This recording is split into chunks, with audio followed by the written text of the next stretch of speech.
Hello and welcome back to our fourth video lecture on electricity, and today we'll be discussing on the topic electric circuits and symbols. So let us straightforward start with our topic. So बच्चों हम यहाँ पर discuss करने वाले हैं कि जब हम एक इलेक्ट्रिक सर्किट को ड्रॉ करते हैं तो इलेक्ट्रिक सर्किट में आपके लिए सेल हो सकता है, बैटरी हो सकता है, कोई बल्ब हो सकता है, कोई स्विच हो सकता है। तो इन्हें हम सिंबॉलिक मैनर में कैसे रिप्रेजेंट कर सकते हैं वो हम यहाँ पर देखने वाले हैं।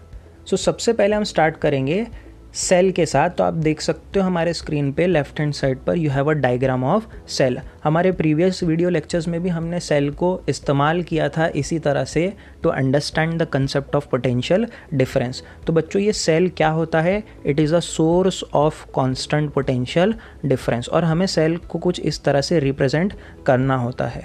अगर आप बैटरी की बात करोगे तो अगर आप multiple cells back to back connect कर देते हैं, 2 और मोर सेल्स अगर आपके बैक टू बैक कनेक्टेड है, ऐसे कनेक्शन ऑफ मल्टीपल सेल्स को हम क्या कहते हैं बच्चों? बैटरी कहते हैं। तो बैटरी जो है एक और ज़्यादा स्ट्रॉन्गर पोटेंशियल डिफरेंस अप्लाई करने के काम आता है, जिसकी वजह से किसी कंडक्टर में करंट की वैल्यू क्या हो सकती है? इंक्रीज हो सकती है। करेक्ट। सो हम बैटरी को कुछ इस तरह से रिप्रेजेंट करते हैं। वैसे ही इलेक्ट्रिक बल्ब को रिप्रेजेंट करने का तरीका आप इस डायग्राम में देख सकते हैं।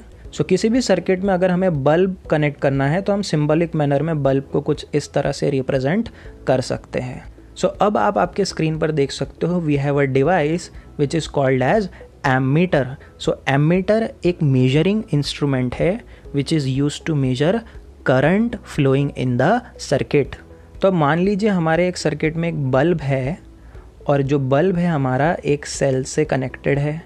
करेक्ट। तो ये सेल का प्लस हो गया, ये सेल का माइनस हो गया हमारा। करेक्ट। अब इस बल्ब के थ्रू क्या पास हो रहा है? करंट पास हो रहा है, और ये बल्ब क्या कर रहा है बच्चों? ग्लो कर रहा है। अब हम चाहते हैं कि हम इस करंट को मेजर करें, तो हम क्या करेंगे बच्चों? यहाँ पर एक एमीटर कनेक्ट कर देंगे। तो करंट का जो पाथ है, इस पाथ के बीच में हमने क्या कनेक्ट कर दिया बच्चों? एमीटर कनेक्ट कर दिया। तो एमीटर हमें रीडिंग दे सकता है कि हमारा करंट कितने एम्पियर का है। करेक्ट। तो जो भी पर्टिकुलर वैल्यू होगी हमारे करंट की, वो ये एमीटर हमें मेजर करके प्रोवाइड कर देगा। वैसे ही in order to measure potential difference we have a device called as voltmeter. Voltmeter क्या काम आता है बच्चों?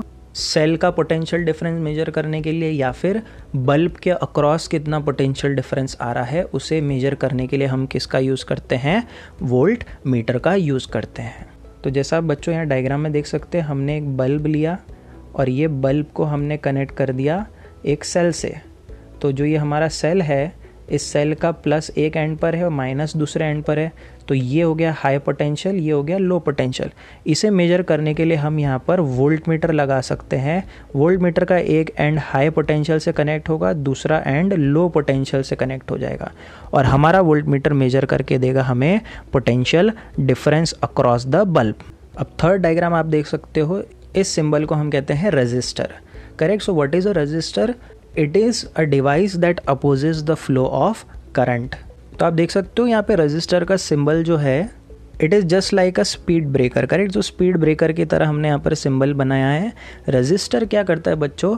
किसी भी सर्किट में करंट की वैल्यू को लिमिट करने की कोशिश करता है, कंट्रोल करने की कोशिश करता है। मान लीजिए हमारे पास एक बल्ब है और इस बल्ब को हमने किसी सेल या बैटरी से कनेक्ट कर दिया, और मानकर चलते कि हमारा सेल या बैटरी इतने हाई वोल्टेज का है कि शायद एक्सेसिव करंट से हमारा बल्ब डैमेज हो जाए।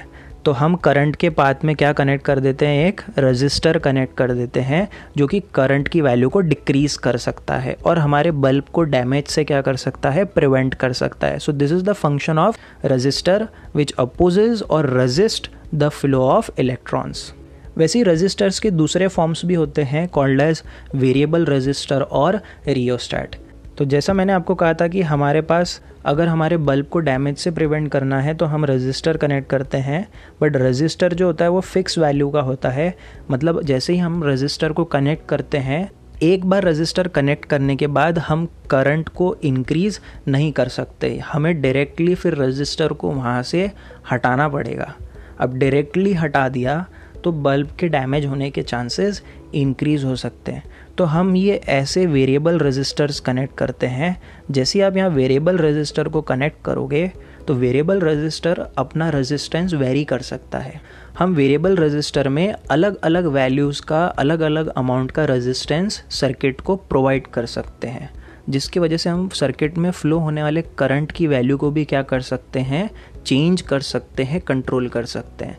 तो वेरिएबल रजिस्टर के मदद से हम करंट को कंट्रोल कर सकते हैं, चेंज कर सकते हैं, बढ़ा सकते हैं और घटा सकते हैं। ये हमें एक सिंगल रजिस्टर ऐसा प्रोविज़न नहीं देता। एक बार आपने सिंगल रजिस्टर, एक सिंपल रजिस्टर कनेक्ट कर दिया तो वो करंट को जो है अपोज तो कर देगा, बट उसकी वैल्यू को चेंज नहीं कर सकता, उसको फर्दर डिक्रीज़ या थोड़ा बहुत इंक्रीज़ नहीं कर सकता। हम करंट की मल्टीपल वैल्यूज़ चेंज कर सकते हैं with the help of variable resistor.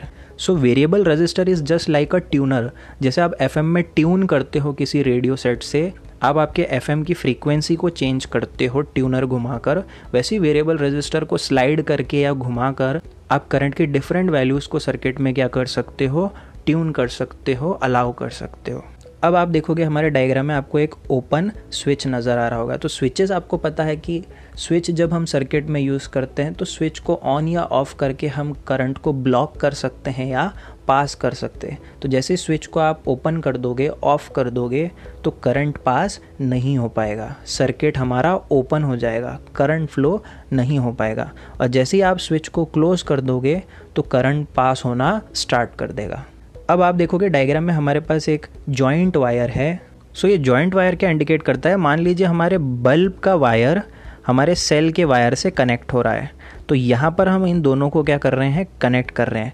तो इस जॉइंट कनेक्शन को हम क्या कहते हैं, जॉइंट वायर। हम इसे सिंबॉलिकली कुछ इस तरह से डिनोट करते हैं। सो दो वायर के कनेक्शन को हम जॉइंट वायर कहते हैं। Then you have a jumper wire.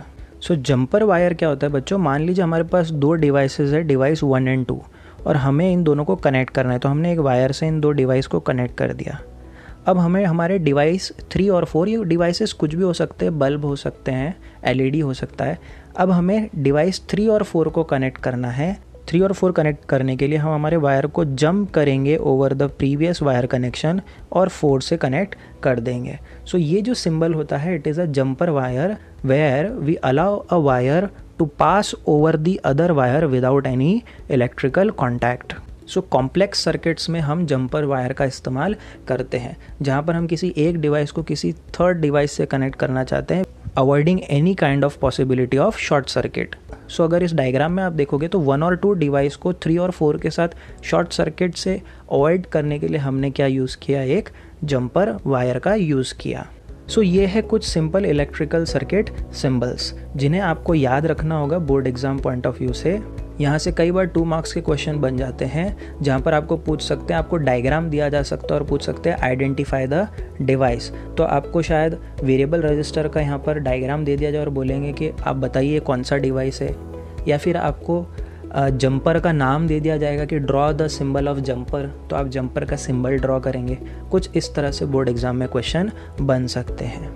हमारे नेक्स्ट वीडियो लेक्चर में हम न्यू टॉपिक स्टार्ट करेंगे which is Ohm's law, which is the most important and core topic of our chapter electricity.